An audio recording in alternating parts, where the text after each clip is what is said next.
Hello दोस्तों। तो कैसे हैं आप लोग? उम्मीद करता हूँ अच्छे होंगे। मैं भी बहुत अच्छा हूँ।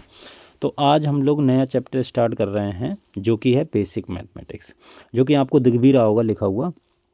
देखिए, बेसिक मैथमेटिक्स में क्या होता है, जैसे हमारे पास में इनक्वालिटी के क्वेश्चंस आते हैं, ठीक है, जितने भी टीचिंग गवर्नमेंट एग्जाम होते हैं, इनक्वालिटी के क्वेश्चन, लॉग के क्वेश्चन, इस टाइप के जितने भी आते हैं, जैसे मॉड के क्वेश्चंस, जितने भी क्वेश्चन आते हैं वो बेसिक मैथमेटिक्स से ही बनते हैं, ठीक है। तो आपको बेसिक मैथमेटिक्स बड़ी अच्छी से पता होनी चाहिए कि ये सब क्या होता है। अच्छा, जितना भी ज़रूरी है और जितना भी हमारे एग्ज़ाम में आना है मैं बिल्कुल डिटेल से बताऊंगा, तो बिल्कुल आप बेफिक्र होकर पढ़िए। तो अच्छा, बेसिक मैथमेटिक्स पढ़ने के लिए हमें बेसिक बातें भी पता होनी चाहिए कि नहीं, वरना अगर बेसिक बातें पता नहीं होंगी तो एडवांस में बड़ी दिक्कत होगी। ध्यान रखना इस चीज़। तो खैर, मैं दिक्कत नहीं होने दूंगा, डोंट वरी। तो देखिए, आपकी स्क्रीन पर कुछ फार्मूले लिखे हुए दिख रहे होंगे। इन्हें आप दिमाग में बिठा लीजिए, याद कर लीजिए, ठीक है। ये बड़े काम के आते हैं फार्मूले। चलिए अगले बढ़ते हैं हम लोग। अब देखो, कुछ फार्मूले ये हैं, ठीक है, 8-9 फार्मूले हैं, आप आराम से याद कर लीजिए, कोई दिक्कत वाली बात नहीं है। मेरा मेन फोकस एक चीज़ पे है सिखाने पे आप लोगों को, वो ये है। देखिए, वो है हमारे पास में वो है हमारे पास में पास्कल ट्रायंगल, ठीक है। एक सेकेंड, हाँ, वो है हमारे पास में पास्कल, अरे भाई लिख जा, पास्कल ट्रायंगल। पास्कल ट्रायंगल क्या होता है? अच्छा, ये कौन सी नई आफत है? कोई नई आफत नहीं है यार, पुरानी आफत है। अब देखो, इसको करते कैसे हैं। जैसे पास्कल ट्रायंगल में ये इस प्रकार से चलता है, जैसे अगर हमारे पास में सबसे पहली वाली लाइन में लिखते हैं 1 1, ठीक है, ध्यान से समझिए कैसे बनाते हैं इसको। सबसे पहली वाली लाइन में लिखते हैं 1 1, फिर क्या करते हैं, अगली वाली लाइन में लिखते हैं 1 1, और बीच में इन दोनों का सम, इन दोनों का सम, इसका और इसका सम, ध्यान रखना किसका किसका कर रहे हैं हम। फिर इधर 1, फिर इन दोनों का सम, तो ये 3, तो कितना आ जाएगा 3। फिर इन दोनों का सम, ये कितना आ जाएगा 3, इधर फिर से 1 लिख दिया। फिर क्या करेंगे, फिर 1, फिर इन दोनों का सम कितना आएगा 4, और फिर इन दोनों का सम कितना आएगा 6, और फिर इन दोनों का तो 4, और इधर 1। फिर क्या करेंगे, इधर फिर 1, इन दोनों का सम 5, इन दोनों का सम 9। अरे यार, ही सर आपको ही बेसिक मैथमेटिक्स नहीं आता लग रहा। 4 और 6 9 लिख रहे हो? नहीं यार, 10 होगा, ठीक है, ये भी 10, और ये तुम्हारा कितना होगा 5, और इधर तुम्हारा 1। ऐसे ही करके बढ़ते चले जाएंगे। सर इसका यूज़ तो बताओ क्या है। हाँ लो, अभी बताते हैं। इसका यूज ये है, जैसे मान लो कभी आपने जीवन में ये तो लिखा ही होगा a+b⁻1। हमने सर कभी नहीं लिखा, ये नई चीज़ आप ही बता रहे हैं। तो a+1, a+b। अब इसका यूज़ क्या है, देखिए मैं आपको बताता हूँ कि जैसे पहले वाली लाइन है ना हमारे पास में, तो 1 और ये 1 इन दोनों का गुणांक है एक्चुअल में। समझ में आया? इन दोनों का क्या है? गुणांक। जैसे हमें मान लो a+b का स्क्वायर खोलना हो। अच्छा, इसका स्क्वायर आप भूल जाइए जो आपने याद किया, मैं बता रहा हूँ यहाँ पर देखिए, पास्कल ट्रायंगल से कैसे खोलते हैं। तो इसमें क्या, जो हाईएस्ट पावर है पहले a की पावर लगाओ 2, फिर इसकी पावर कम करते चले जाओ और सेकंड वाले की पावर बढ़ाते चले जाओ। तो इसकी पावर कम करेंगे तो कितनी आएगी भाई, 2 है तो 2 से कितनी कम करेंगे, 1 कम करेंगे। तो ये आ जाएगी a, और b की पावर बढ़ा दो, तो b की पावर यहाँ पर कुछ नहीं है, तो हमने क्या कर दी, 1 कर दी। फिर b a की पावर और कम करो, तो और कम कितनी होगी 0, तो a की पावर 0 यानी 1, तो यहाँ आ जाएगा b², ठीक है। अब इस वाले रो को यूज़ कैसे करेंगे, तो देखो, जो एक ये है, ये इसका गुणांक है, सेकंड वाला इसका गुणांक है, और थर्ड वाला इसका गुणांक है। इन दोनों को, तीनों को मतलब ऐड कर दो। आया समझ में या नहीं? ठीक है।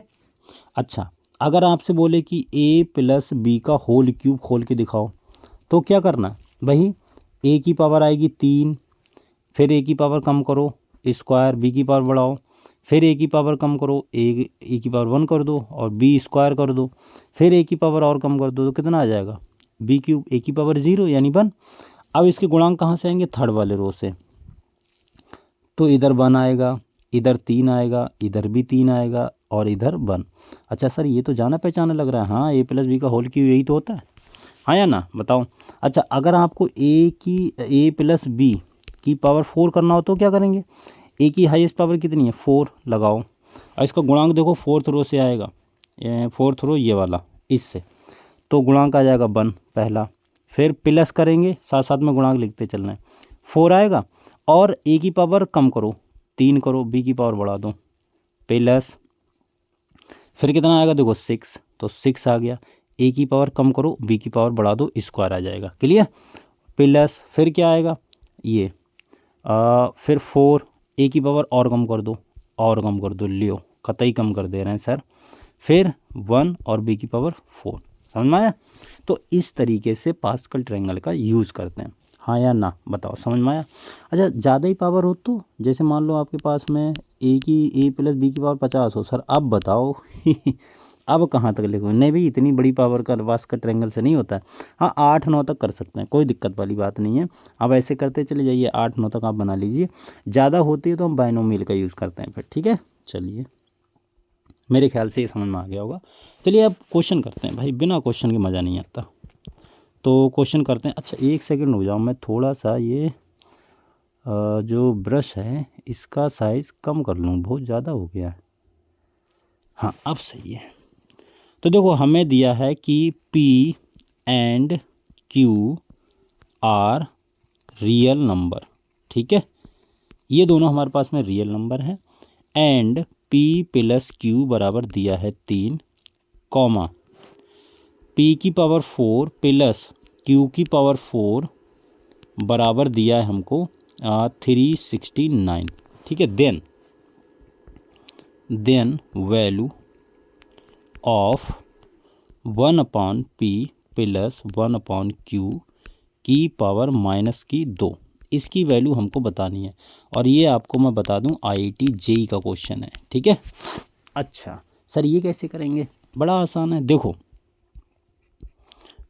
अगर आपको सॉल्यूशन आता हो तो अब वीडियो को पॉज कीजिए, सॉल्व कीजिए, ठीक है। अब देखो मुझे एक बात बताओ भाई, हमें P प्लस क्यू बराबर 3 दिया है, और P की पावर 4 Q की पावर 4 बराबर कितना दिया है 369। अच्छा मुझे एक बात बताओ, मैं इसका यूज़ तभी तो कर पाऊँगा जब ये चीज़ बने, भाई ये चीज़ बनेगी नहीं तो इस चीज़ का यूज़ कैसे करेंगे, तो इस चीज़ का यूज़ करने के लिए पहले इसको बनाना पड़ेगा, ठीक है, तो बनाओ। तो हमें दिया क्या है, हमें दिया है P प्लस Q बराबर 3, ये बड़ी अच्छी बात दी है, तो दोनों तरफ स्क्वायर कर दो, तो दोनों तरफ स्क्वायर करोगे तो P प्लस Q का स्क्वायर, इस अरे बाबा लिख जा, ये कितना आ जाएगा 9। अच्छा इसका स्क्वायर करेंगे तो खोल दो स्क्वायर, तो ये हो जाएगा P square plus Q square plus 2PQ बराबर 9, ठीक है। अच्छा यहाँ से क्या आया, यहाँ से आया P स्क्वायर, अभी तक देखो 4 नहीं बना है, कोई बात नहीं अभी बनेगा, देखो P square plus Q square, ठीक है, बराबर आ गया 9 2PQ, ठीक। इसको इक्वेशन मान लो 1।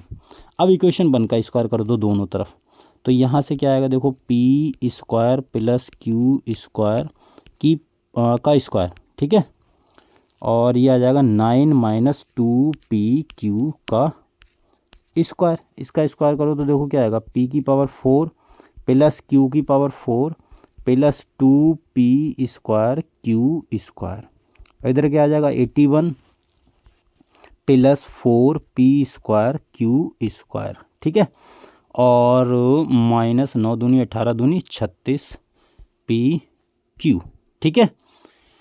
अच्छा अब यहाँ से देखो इसको हम अगले वाली लाइन पे, अगले वाली स्लाइड पे लिखते हैं, तो हमारे पास में आया क्या है, ले देखिए P की पावर 4 प्लस Q की पावर 4 और plus 2P square Q square square बराबर 81 लिख जा plus 4P square Q square और माइनस 36 PQ, ठीक है। अब देखो हाँ एक चीज़, एक सेकेंड, हाँ सिंस P की पावर 4 प्लस Q की पावर 4 बराबर दिया 369, इसका यूज़ कर लो भाई, इसका यूज़ कर लो, इसकी जगह पे लिख दो, तो 369 प्लस देखो 2P स्क्वायर है और Q स्क्वायर है, इस वाले को इधर ले आओ तो माइनस का 4p² q² हो जाएगा। अच्छा, और प्लस इसको भी इधर ले आओ उठा के, तो 36pq और क्या बचा तुम्हारा इधर -81 बराबर 0। हाँ या ना, सभी को हम एक ही साइड में ले आए हैं। तो देखो ये क्या बनेगा, इसमें से ये घट जाएगा तो माइनस का 2p² q² हो गया, और ये तुम्हारा कितना आएगा प्लस का 36pq, और देखो 369 में से 80 बन जाएगा तो कितना बचेगा 8 प्लस का 288 बराबर 0।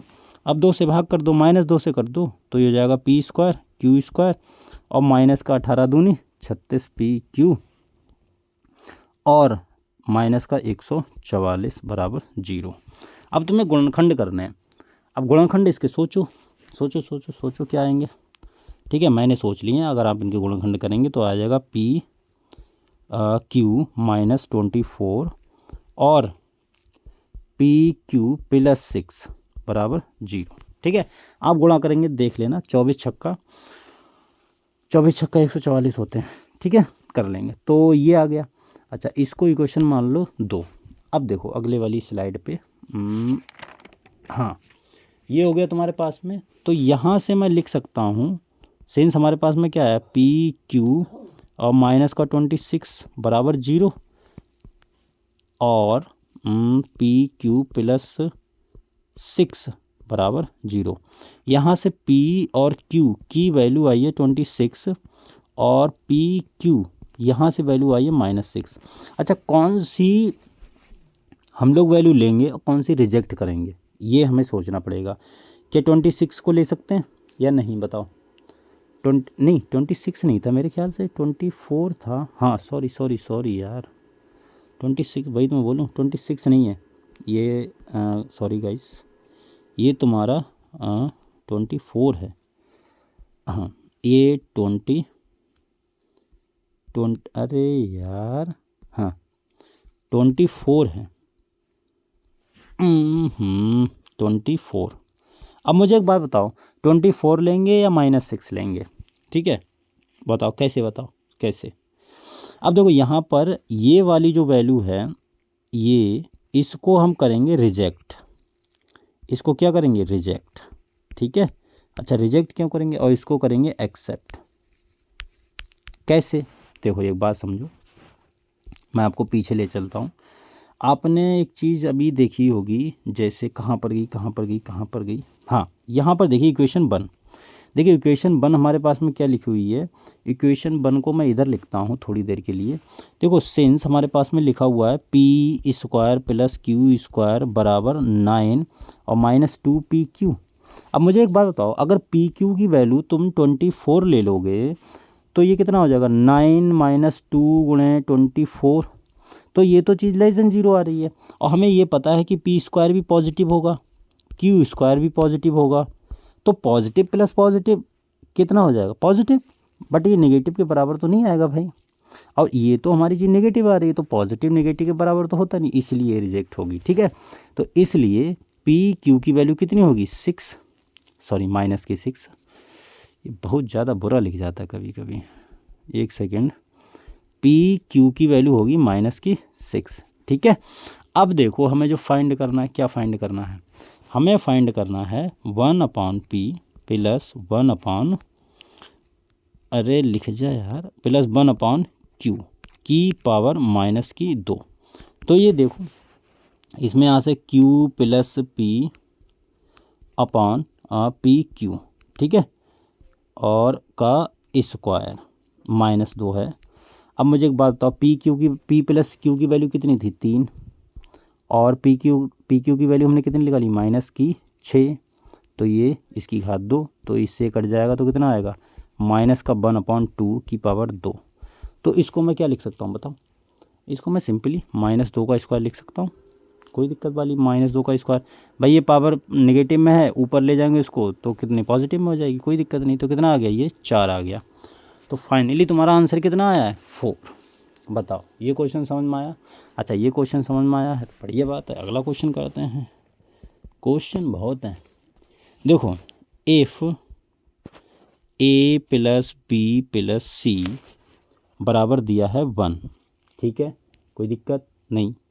अच्छा, और A B plus B C plus C A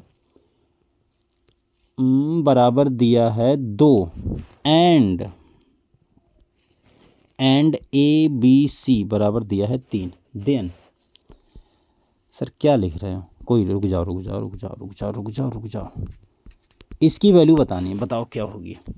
try करो भाई साहब, करो ट्राई। कैसे करेंगे? तो इसे आप होमवर्क में करना, ठीक है। इसे क्या करना है आपको, इस क्वेश्चन को आप होमवर्क में करना। अगर नहीं हो तो मुझे बताना, मैं बताऊंगा, ठीक है। चलिए अब हम लोग करते हैं इनइक्वालिटी सॉल्व। अब हमारी बारी आई है इनइक्वालिटी। इन गलत लिख गया हाँ ऐसे लिखेंगे, इक्वालिटीज़, ठीक है। इनइक्वालिटीज़ को सॉल्व कैसे करते हैं ये देखिए। जैसे मान लो आपके पास में लिखा हो 6 - 5x इज़ ग्रेटर देन 21। इसको सॉल्व कैसे करेंगे? तो इसको आपको पता ही होगा। देखो सबसे पहले मैं आपको कुछ बातें बता दूं, अगर आपको ध्यान में हो तो मैं ओरली बता दे रहा हूँ ऐसे, ठीक है। जैसे सबसे पहली बात ये याद रखनी है, अगर हम, जैसे ये हमारे पास में इनइक्वालिटी है, ठीक है, अगर हम किसी भी नेगेटिव नंबर से अगर मल्टीप्लाई करते हैं दोनों तरफ, ध्यान से सुनना, किसी भी नेगेटिव नंबर का अगर हम मल्टीप्लाई करेंगे दोनों तरफ तो इनइक्वालिटी का साइन चेंज होगा, ठीक है, साइन चेंज। अरे इसको 1 सेकेंड रुक जाओ। अगर हम किसी भी इनइक्वालिटी में नेगेटिव नंबर से मल्टीप्लाई करेंगे तो साइन क्या होगा, साइन विल बी चेंज। ध्यान रखना ये बात, ठीक है। इसको मैंने लिख भी दिया, अब इसे लिख लेना। पहली बात तो ये है। दूसरी बात क्या है? दूसरी बात ये है कि हम never ever cross multiply by a variable quantity, ठीक है। जैसे मान लो, मैं क्या बोलना चाह रहा हूँ, जैसे मान लो आप इसमें किसी भी कांस्टेंट का मल्टीप्लाई कर सकते हैं, कोई दिक्कत वाली बात नहीं है, ठीक है। पॉजिटिव होगा तो साइन चेंज नहीं होगा, अगर नेगेटिव होगा तो साइन चेंज हो जाएगा। जैसे अगर मान लो मैंने इसमें दोनों तरफ 4 का मल्टीप्लाई किया, ठीक है, कर सकते हैं, कोई दिक्कत वाली बात नहीं है, ठीक है। ये पॉजिटिव है तो साइन चेंज नहीं होगा, अगर नेगेटिव से करेंगे तो साइन चेंज हो जाएगा। पहली बात तो ये है। जिसमें सेकंड पॉइंट ये बोला है, आप किसी भी वेरिएबल से मल्टीप्लाई नहीं कर सकते जब तक आपको पता ना हो। कैसे? जैसे आपने बोला कि सर इसका कर दो, लो, और आप इसको ऐसे ही रखो, 16x - 5x square is greater than 21x। गलत है, बिल्कुल गलत है। किसी भी इनइक्वालिटी में हम वेरिएबल का मल्टीप्लाई नहीं करते हैं जब तक हमको पता ना हो कि वो वेरिएबल पॉजिटिव है कि निगेटिव है, ठीक है। अच्छा, दूसरी बात ये होगी। तीसरी बात क्या है कि हम जब भी मल्टीप्लाई करेंगे जब हमको उसका साइन पता होगा कि भाई वो पॉजिटिव है कि निगेटिव है। ये बात मैंने आपको बता दी, खैर। अच्छा, अब इसको सॉल्व करते हैं। सॉल्व कैसे करते हैं? तो सॉल्व करने का बड़ा इजी तरीका है सॉल्व करने का। जैसे ये देखो, ये हमारे पास में लिखा है 16, हाँ 16 और -5x, ये तो दोबारा ही लिखना पड़ेगा, दोबारा ही लिख दो, ठीक है। आप 16 को उधर ले चले जाओ, हाँ इधर उधर ले जा सकते हैं, कोई दिक्कत नहीं है। चाहे इधर वेरिएबल को ले जाओ, जो तुम्हारा वेरिएबल ना हो उसको ले जाओ, कोई दिक्कत नहीं, इधर उधर ले जा सकते हैं। तो ये ग्रेटर देन 21 - 16, तो कितना आएगा बेटा? ये आएगा -5x, हाँ -5x इज़ ग्रेटर देन +5, ठीक है। अब इसमें देखो निगेटिव साइन से मल्टीप्लाई करना पड़ेगा क्योंकि तुम्हें x का साइन पॉजिटिव बनाना है, ठीक है। x का साइन पॉजिटिव बनाना होता है, ध्यान रखना। तो यहाँ से ये कितना हो जाएगा, 5x is less than -5। Clear? ये चीज़ समझ में आई कि नहीं? यहाँ से 5 का अगर डिवाइड कर देंगे तो कितना हो जाएगा, देखो x इज़ लेस देन -1। तो ये आ गया सॉल्यूशन। इसको हम इंटरवल के रूप में कैसे लिखेंगे? ये तो आपको पता ही होगा, खैर इंटरवल के रूप में लिखना। अरे यार इतना तो पता ही होगा, x बिलोंग्स टू -∞ से -1 तक, इधर लगाएंगे क्लोज, ठीक है। अगर इक्वल का साइन होता है तो उस पॉइंट पे हम क्लोज ब्रैकेट लगाते हैं। क्लियर? मेरे ख्याल से ये चीज़ समझ में आ गई होगी, कोई दिक्कत वाली बात नहीं है। चलो अगले बढ़ें, एक क्वेश्चन और करते हैं। अगला क्वेश्चन क्या है? अगला क्वेश्चन है -2 और x + 2 इज़ ग्रेटर देन है सिर्फ 4 माइनस एक्स, ठीक है। तो इसको कैसे सॉल्व करेंगे, पहले 2 का मल्टीप्लाई करो तो -2x और माइनस का 4 is greater than 4 minus x, ठीक है। एक्स को आप इधर ले आओ, ठीक है, इधर उधर ले जा सकते हैं, इधर उधर ले जाने में कोई दिक्कत नहीं है। तो माइनस का 2x और प्लस का x हो गया, और ग्रेटर देन ये कितना हो गया इधर 4 + 4, ठीक है। तो ये हो गया तुम्हारा माइनस का x और ग्रेटर देन 8। अब x के कोफिशिएंट को तुम्हें पॉजिटिव बनाना होता है तो बना लीजिए, तो दोनों ओर माइनस से मल्टीप्लाई कर दीजिए, तो x is less than minus का 8, ठीक है। यहाँ से सॉल्यूशन क्या लिखेंगे, x बिलोंग्स टू -∞ से -8, और इस पे लगाएंगे हम ओपन ब्रैकेट, ठीक है, क्योंकि यहाँ पर इक्वल का साइन नहीं लगा हुआ है। क्लियर, ये चीज़ समझ में आई कि नहीं बताओ। तो यहाँ तक आप कंप्लीट कर लीजिए आज। इसके बाद में हम लोग पढ़ेंगे, कल हम लोग पढ़ेंगे वेवी कर्व मेथड, ठीक है, बहुत इंपॉर्टेंट है, ध्यान रखना। वेवी कर्व मेथड क्या होता है, बड़े अच्छे से इसको इत्मीनान से समझेंगे। तो आज के लिए इतने रखते हैं, मिलते हैं कल, तब तक के लिए bye bye, take care, Tata.